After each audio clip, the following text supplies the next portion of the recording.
homesteaders, gardeners, and cooks. My name is Jennifer. Welcome to Miles Away Farm. Thanks for joining me in my kitchen. Today, we're going to make a really quick green chili enchilada recipe. And I am making this recipe out of pantry staples, which is not something I typically do this time of year when I've got tons and tons of fresh veggies coming in from the garden. But it's also August, and I have tons and tons of fresh veggies coming in from the garden, which means that I am busily canning and drying and freezing all kinds of things, and I don't have a lot of time for cooking meals that take a lot of prep work. And this meal is very fast, and that was what appealed to me. And I wanted to show you that this is a good opportunity to use pantry staples to save some time. So basically, my current self is thanking my previous self for having the forethought to put food in jars so that I could do a quick dinner. This is canned chicken, and if you want to can chicken, you need to pressure can it. We raise a few meat birds every year, and then we also butcher our older egg birds every year, and I definitely pressure can the older egg bird chicken meat because it is very chewy if you just try to roast it.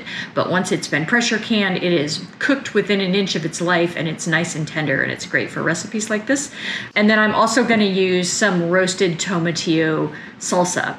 And I have a video for this that I did earlier in the year for roasted tomatillo salsa. And this is a great example of how I might actually use it rather than just putting it in a bowl with some corn chips. And so we're going to use this basically as the enchilada sauce, and use this as the filling for the enchiladas. And with a few other things, we're going to have dinner on the table lickety split. And it makes a pretty big 9x13 pan. And so we have leftovers for days. And that's also really nice this time of year when I can cook one meal and not have to cook every night, but be able to eat leftovers for a little while. So great use of pantry staples, particularly in August when you're super busy with all of the other canning that's going on. Let's get started. So I've got my jar of roasted tomatillo salsa here, which is a pint size, so about 2 cups. And then it called for 3 cups, and so I'm adding in another cup of homemade fresh salsa that I happen to have on hand. I need 3/4 of a cup of sour cream or crema, which is Mexican sour cream, basically. And I didn't have quite enough, and so I ended up using a little bit of yogurt to finish this off. That gets mixed into our salsas to make a creamy sauce. And then I'm adding in a clove of garlic. And then some frozen cilantro that I have on hand because I don't have any fresh. It's too late in the season. It's all gone to seed. Give that a good mix. And I'm just setting that aside for a minute to let that cilantro thaw out. I happen to have an ear of roasted corn on hand, so I'm going to throw this into the mix. Not called for in the recipe, but certainly a nice addition. And I'll put a link to this little corn gadget. It really is lovely. I'm not doing a good job showing it there, but it does a great job of stripping corn. And then this is a quart of canned chicken.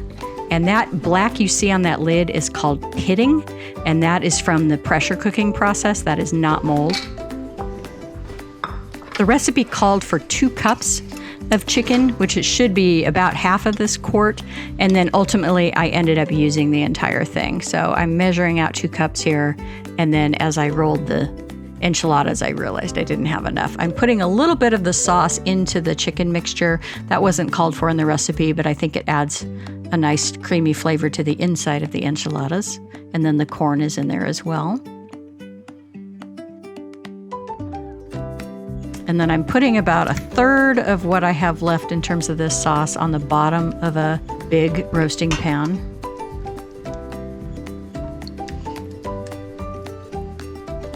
And then rolling my enchiladas. The original recipe called for corn tortillas, and if I had it to do again, I would do this with corn. These were a whole wheat flour tortilla, and I didn't love them flavor-wise. I do think corn would have been a better choice. The original recipe called for 12 corn tortillas, so 2 rows of 6 probably, and I ended up using 8 of these kind of mid-sized flour tortillas instead. I'm going to put the rest of our sauce on top and just evenly distribute that.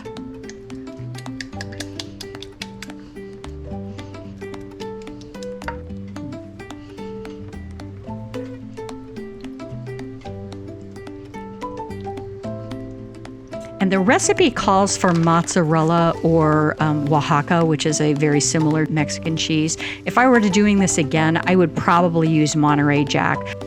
Mozzarella cheese doesn't have a ton of flavor to it, and I felt like it needed a little bit more of a flavor bomb than what was here. We're gonna bake this in the oven for about 30 minutes until you get some nice browning on the top. And then I like to let things sit for about 5 minutes to cool before I start serving up.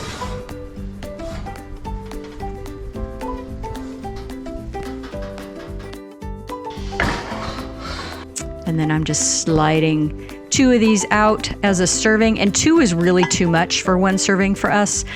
We could have easily have gotten away with 1 instead of 2. It was a pretty rich meal. I'm topping that with a little fresh avocado. And I don't know about you guys, but I almost always have the makings for various Mexican things in my pantry because it's something we eat quite a bit. This is pickled onion, and these were pickled onions that I did with some leftover beet brine for some pickled beets that I made, so they're a little bit on the pink side. And there you have it, a really quick green chili enchilada, much faster than if I had done everything from scratch, and perfect for a weeknight in the middle of August when we're super busy. Thanks for watching, Tribe. If you like this kind of content, give me a thumbs up, subscribe, leave me a comment, and share. I have new content coming out every week.